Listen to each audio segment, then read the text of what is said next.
Assalamualaikum warahmatullahi wabarakatuh. Selamat pagi teman-teman dan selamat pagi Bapak Ibu dosen selaku pengampu mata kuliah Agama Islam 2 pada pagi hari ini. Kami dari kelompok 3 BWIA akan mempresentasikan mengenai kesehatan ibu dan anak dalam agama Islam. Sebelumnya, eh, kami perkenalkan dulu beberapa anggota kami, yaitu saya sendiri, Mandarani Nazopratiwi, dengan NIM akhir 009, dan rekan saya. Saya Amelia Jahyani dengan NIM akhir 007. Saya Rasyidi Azharo dengan NIM akhir 008. Saya Hana Satira dengan NIM akhir 011. Saya Lia Firos dengan NIM akhir 13. Dan saya Aisyah Fadila Mufti dengan NIM akhir 19. Oke, baik. Selanjutnya kami akan menjelaskan mengenai latar belakang dari kesehatan ibu dan anak ini. Silakan Mbak Rasyadi Azharo. Baik, kesehatan ibu dan anak merupakan fondasi penting dalam pembangunan kesehatan masyarakat. Namun, sampai saat ini Indonesia masih menghadapi tantangan yang cukup serius. Berdasarkan laporan dari Kemenkes tahun 2023, angka kematian ibu masih cukup tinggi, yaitu mencapai 189 per 100 ribu kelahiran hidup. Kemudian, angka kematian bayi masih sebesar 16 per 1000 kelahiran hidup.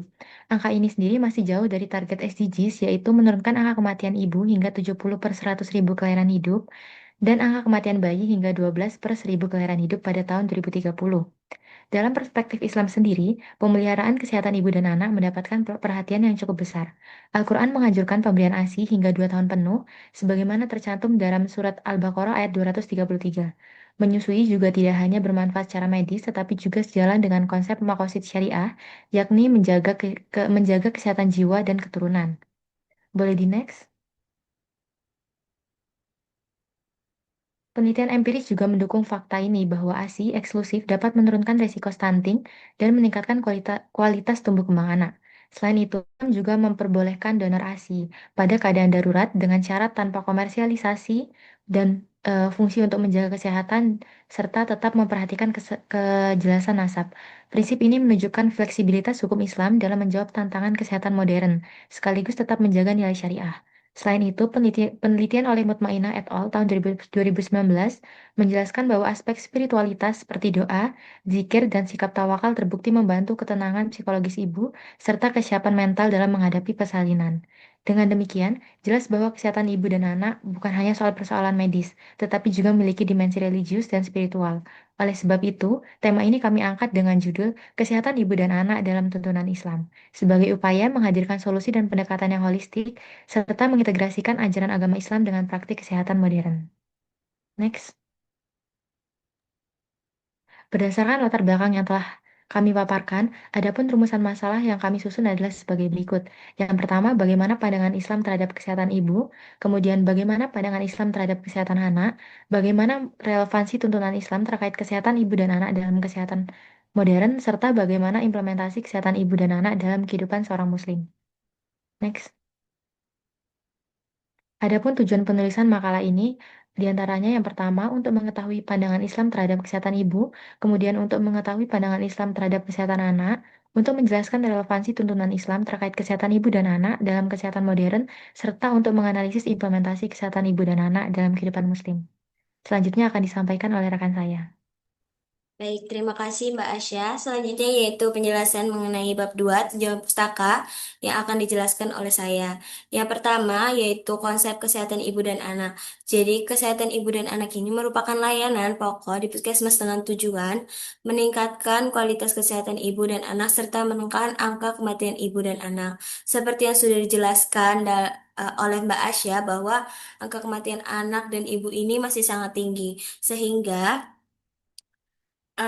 program kesehatan ibu dan anak ini menjadi salah satu fokus utama Kementerian Kesehatan yang mana keberhasilannya dipandang sebagai indikator penting dalam pencapaian target pembangunan kesehatan yang tercantum dalam Rencana Pembangunan Jangka Panjang Nasional tahun 2005 sampai 2025. Selain itu, faktor penting yang mempengaruhi status kesehatan ibu dan anak ini adalah pengetahuan, sikap, serta perilaku kesehatan ibu dalam merawat anaknya.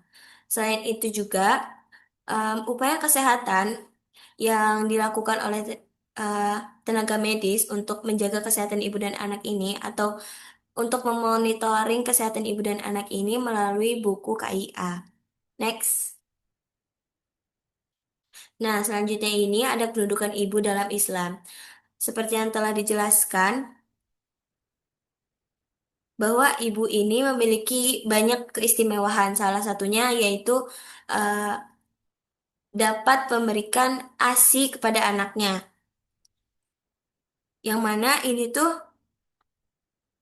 dalam hadis riwayat Bukhari dan Muslim juga dijelaskan bahwa em, ketika sahabat itu bertanya pada Rasulullah, Rasulullah menjawab em, ibu sebanyak 3 kali, lalu kemudian menjawab ayah setelah menjawab ibu itu. Selain itu juga, kedudukan ibu dalam Islam ini dijelaskan dalam Quran Surat Al-Luqman ayat 14. Boleh minta tolong Mbak Hana? Oke. أعوذ بالله من الشيطان الرجيم ووصينا الإنسان بوالديه حملته أمه وهنا على وهن وفصاله في عامين أن اشكر لي ولوالديك إلي المصير.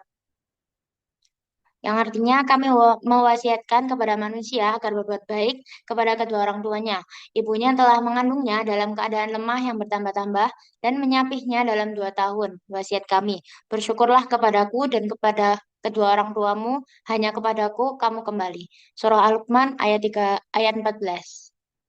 Nah, dalam surat itu juga menjelaskan bahwa bagaimana peran seorang ibu dalam eh, ketika kita mengandung sampai kita melahirkan, itu mereka benar-benar berjuang untuk kehidupan kita sebagai anak. Next. Yang kedua yaitu ada kedudukan anak dalam Islam. Jadi menurut Undang-Undang Nomor 21 Tahun 2007, anak ini didefinisikan sebagai setiap individu yang belum berusia 8 tahun, termasuk mereka yang masih berada dalam kandungan. Jadi mereka yang masih berada dalam kandungan itu sudah bisa disebut anak menurut Undang-Undang Nomor 21 Tahun 2007. Selain itu, anak ini amanah dari Allah Subhanahu wa Ta'ala yang wajib dijaga dengan penuh tanggung jawab serta diberi perlindungan dan penghidupan yang layak. Nah, adapun hak-hak dan kedudukan anak dalam Islam yang dijelaskan dalam Anggraini, saya kutip di sini ada rodaah atau susuan yang telah dijelaskan juga sebelum-sebelumnya bahwa seorang anak ini berhak mendapatkan air susu ibu atau ASI hingga usianya sampai 2 tahun, yang mana itu dijelaskan dalam Quran Surat Al-Baqarah ayat 233. Yang kedua yaitu hadhana atau pemeliharaan pendidikan. Setiap anak ini berhak untuk mendapatkan pendidikannya. Adapun pendidikannya mulai dari pendidikan akidah, akhlak, ibadah, fisik, rasio, serta sosial, agar tumbuh kembang anak ini terarah sesuai fitrah yang dibawanya. Selain itu, yang ketiga yaitu walayah, perlindungan atau perwalian. Nah, walayah ini diartikan sebagai kewenangan seseorang untuk bertindak hukum bagi individu yang belum atau tidak mampu melakukannya sendiri, baik itu kepentingan pribadi maupun harta sesuai dengan ketentuan syariat. Atau bisa dibilang orang tua ini harus bertindak sebagai wali kepada anak-anak yang eh, mereka belum memiliki wewenangnya sendiri untuk memilih sesuatu ini benar atau salah. Yang keempat, yaitu nafkah. Setiap anak ini berhak mendapatkan nafkah dari orang tuanya, terutama seorang ayah wajib memenuhi hak-hak dasar atau kebutuhan dasar anak mulai dari makanan, pakaian, hingga tempat tinggal, yang mana ini dijelaskan dalam Quran Surat At-Talaq ayat 7. Sekian dari pemaparan saya, akan dijelaskan lagi oleh rekan saya. Lanjutnya masuk ke bab 3, yaitu pembahasan kesehatan ibu dalam perspektif Islam. Islam memberikan perhatian besar terhadap kesehatan ibu, terutama pada masa kehamilan dan menyusui. Perhatian ini mencakup aspek fisik, psikologis, dan spiritual, serta dipandang sebagai bagian dari pemeliharaan keturunan dalam Maqasid al-Syariah. Al-Quran menegaskan penghormatan terhadap pengorbanan ibu yang mengandung, melahirkan, dan menyusui. Islam juga menekankan pentingnya nutrisi yang halal dan baik karena berpengaruh langsung terhadap kesehatan ibu, perkembangan janin, serta kualitas ASI. Selain itu, masa menyusui mendapat perhatian khusus dengan anjuran penyapihan hingga 2 tahun yang bermanfaat bagi kesehatan bayi sekaligus memperkuat ikatan ibu dan anak. Dengan demikian, ajaran Islam tentang kesehatan ibu sejalan dengan prinsip kesehatan modern, yaitu pentingnya nutrisi seimbang, dukungan sosial, dan perawatan berkelanjutan sejak kehamilan hingga masa menyusui. Bisa di next.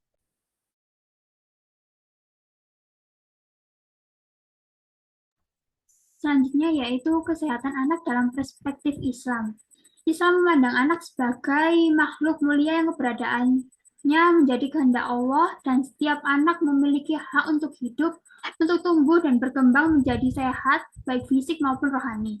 Anak perlu dijaga dengan baik dan dipenuhi kebutuhannya sejak masih dalam kandungan ibu.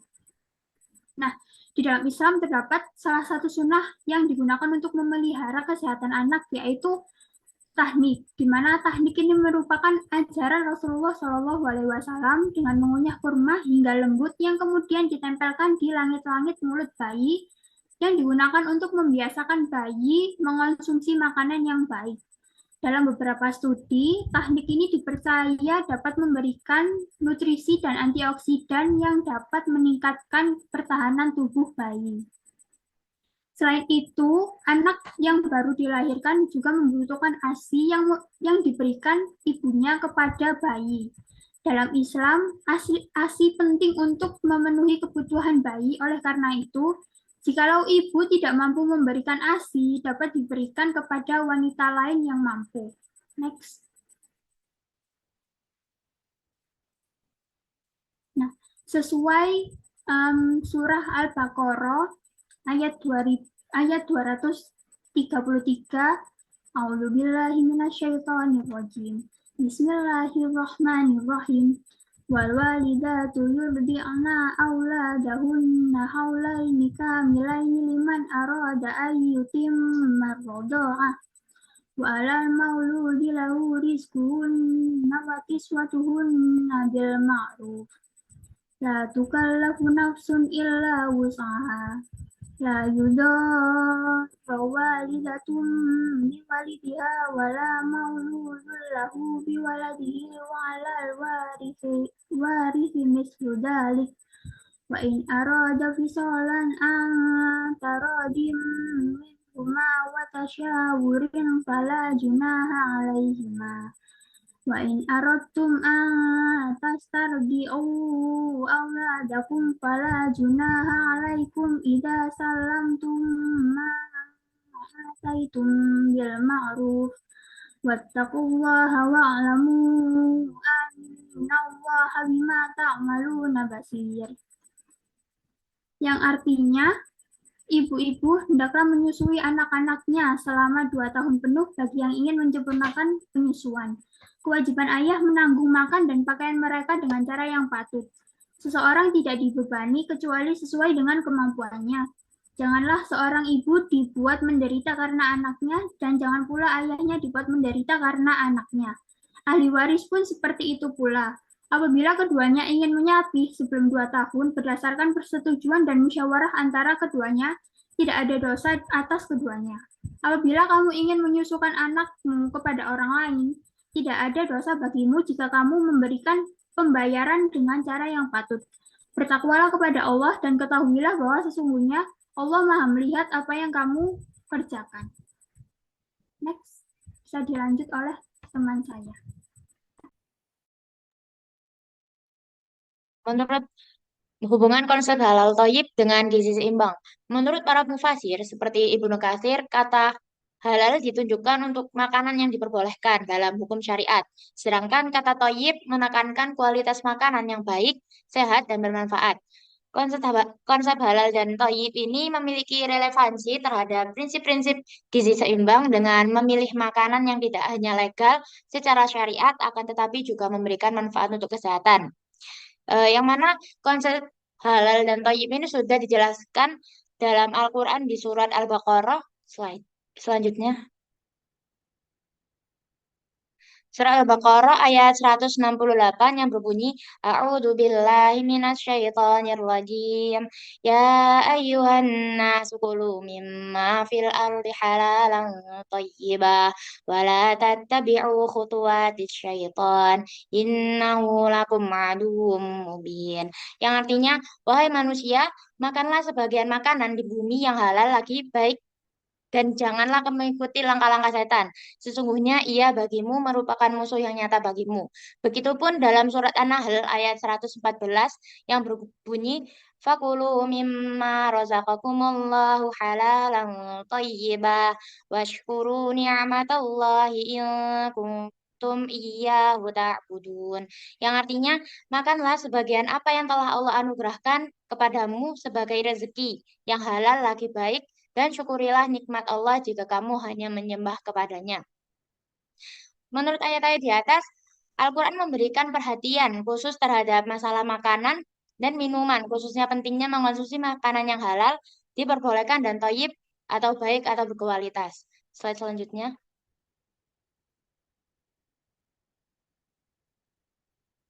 Slide selanjutnya. Kemudian ada kebersihan diri dan lingkungan sebagai upaya pencegahan penyakit, yang mana Rasulullah Shallallahu Alaihi Wasallam telah bersabda, Ni'matani maghbunun fihi ma katsiru minan nas as-siha wal faragh. Yang artinya ada dua kenikmatan yang banyak manusia lalai terhadapnya, yaitu nikmat sehat dan nikmat senggang. Yang mana dari hadis tersebut eh, dua nikmat tersebut sering dilupakan oleh kebanyakan manusia, apalagi nikmat sehat. Ketika seseorang sehat, seseorang melupakan bahwa dia sehat sehingga dia melupakan untuk menjaga kesehatannya. Next. Agama Islam menekankan bahwa menjaga kebersihan diri dan lingkungan merupakan bagian yang tidak terpisahkan dari keimanan. Sebab dalam Islam, jika kebersihan seseorang sudah terjaga, maka kesehatannya juga akan selalu terjaga sehingga terhindar dari berbagai macam penyakit. Pada zaman modern ini terdapat banyak sekali macam penyakit yang datang akibat lingkungan yang kotor tidak higienis, khususnya penyakit-penyakit karena infeksi menular, seperti penyakit kulit dan lain sebagainya. Oleh karena itu, agama Islam sangat menganjurkan untuk menjaga kebersihan, mulai dari kebersihan diri sampai dengan kebersihan lingkungan agar terhindar dari berbagai macam penyakit. Next. Kemudian, pemberian ASI dan kesehatan bayi. ASI merupakan ungkapan kasih sayang Allah sekaligus anugerah yang sangat luar biasa terhadap bayi yang baru lahir ke muka bumi. Selain itu, ASI juga sebagai bentuk dari kemuliaan sang ibu, yang mana di dalam Al-Quran telah dianjurkan untuk seorang ibu agar menyusui anaknya hingga berusia 2 tahun. ASI mengandung protein yang tinggi zat daya tahan tubuh eh, daripada susu matang, yang mana keseimbangan zat-zat gizi yang terkandung dalam ASI sangat lengkap dan sempurna, yang mana ASI kaya akan sari-sari makanan sehingga mempercepat pertumbuhan sel-sel otak dan perkembangan sistem saraf pada bayi. Menurut Said Qutb, menambahkan bahwa perintah menyusui selama 2 tahun penuh merupakan waktu yang ideal baik dilihat dari kisaran fisik, jiwa maupun mental spiritual anak. Kemudian Ahmad Mustafa Al-Maragi menjelaskan alasan utama diwajibkannya para ibu menyusui anak-anaknya menurut para dokter adalah karena ASI merupakan makanan terbaik bagi bayi. Kemudian penelitian modern juga telah membuktikan bahwa manfaat ASI untuk kesehatan bayi antara lain seperti membangun sistem kekebalan tubuh pada bayi, meningkatkan kecerdasan, serta mempererat ikatan emosional antara ibu dan anak. Selanjutnya akan dijelaskan oleh rekan saya. Selanjutnya adalah implementasi kesehatan ibu dan anak dalam kehidupan Muslim. Peran keluarga dalam mendukung ibu hamil dan menyusui merupakan fondasi penting yang memberikan baik secara fisik maupun mental bagi ibu hamil yang sedang hamil dan menyusui. Selain itu juga tanggung jawab seorang ayah dapat merawat kesehatan ibu dan anaknya juga mengambil peran yang sangat penting dalam Islam. Hal ini dalam Quran Surat Al-Baqarah ayat 233 sudah ditegaskan bahwa seorang ayah itu wajib memberikan nafkah yang layak bagi ibu yang menyusui, baik dalam bentuk makanan maupun pakaian dengan cara yang layak. Sehingga menunjukkan bahwa tanggung jawab seorang ayah tidak hanya berfokus pada aspek finansial saja, tapi juga meliputi dukungan moral dan pelindungan emosional.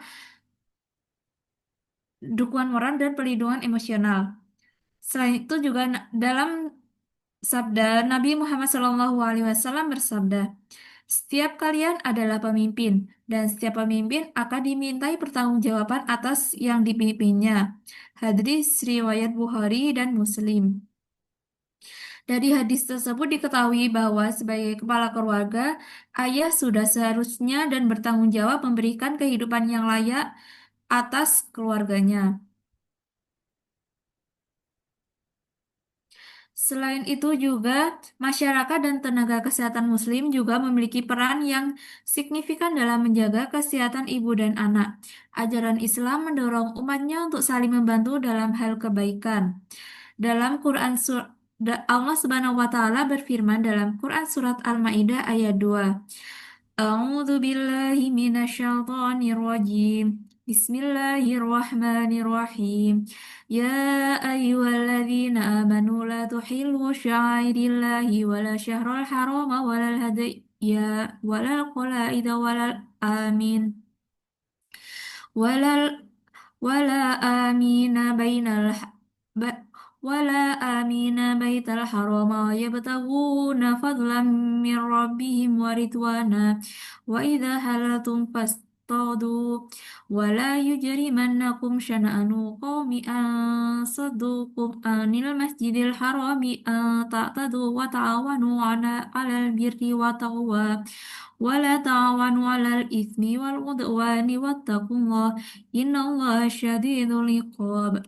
Artinya, wahai orang-orang yang beriman, janganlah kamu melanggar syiar-syiar kesucian Allah. Jangan melanggar kehormatan bulan-bulan haram. Jangan mengganggu hadayu atau hewan-hewan kurban dan qolaid, hewan-hewan kurban yang diberi tanda, dan jangan pula mengganggu para pengunjung Baitul Haram sedang mereka mencari karunia ridho Tuhannya. Apabila kamu telah tahallul menyelesaikan ihram, berburulah jika mau. Janganlah sekali-kali kebencianmu kepada suatu kaum karena mereka menghalangimu dari Masjidil Haram, mendorongmu berbuat melampaui batas kepada mereka. Tolong-menolonglah kamu dalam mengerjakan kebajikan dan takwa, dan jangan tolong-menolong dalam perbuatan dosa dan permusuhan. Bertakwalah kepada Allah, sesungguhnya Allah sangat berat siksaannya. Quran Surat Al-Maidah ayat 2. Seperti yang tertulis eh, dalam Quran tersebut, dalam aspek kesehatan, partisipasi masyarakat bisa terlihat melalui berbagai program yang diadakan, seperti posyandu, penyuluhan mengenai kesehatan ibu dan anak, serta penyediaan ruang yang aman untuk ibu menyusui di tempat umum. Sehingga dengan adanya peran kolaborasi antara pemerintah, keluarga, ayah, komunitas, dan tenaga kesehatan dapat mewujudkan dan mendukung kesehatan ibu dan anak sesuai dengan ajaran Islam. Yang selanjutnya akan dijelaskan oleh teman saya. Ya. Yang terakhir yaitu bab penutupan, yaitu kesimpulan di mana kesehatan ibu dan anak menjadi aspek yang penting dalam pandangan Islam. Seperti yang dijelaskan pada Quran Surat Al-Luqman ayat 14 dan Surah Al-Baqarah ayat 233 yang dimana keduanya menunjukkan pentingnya untuk merawat dan memenuhi kebutuhan dasar ibu dan anak. Gizi menjadi salah satu kebutuhan ibu dan anak dan juga lingkungan yang baik untuk menjalankan kehidupan yang sejahtera. Dibutuhkan keluarga, masyarakat, tenaga kesehatan, dan pemerintah untuk ikut andil dalam mewujudkan kehidupan yang berkualitas pada ibu dan anak. Sekian dari kelompok. Di sini terdapat daftar pustaka yang digunakan oleh kelompok kami.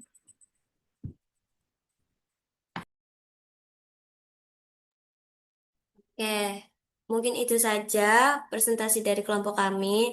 Mohon maaf apabila ada kesalahan kata atau kesalahan ayat atau ada kesalahan informasi, mohon dimaklumi karena kami juga sedang belajar. Sekian dari kelompok kami. Saya ucapkan terima kasih. Wassalamualaikum warahmatullahi wabarakatuh.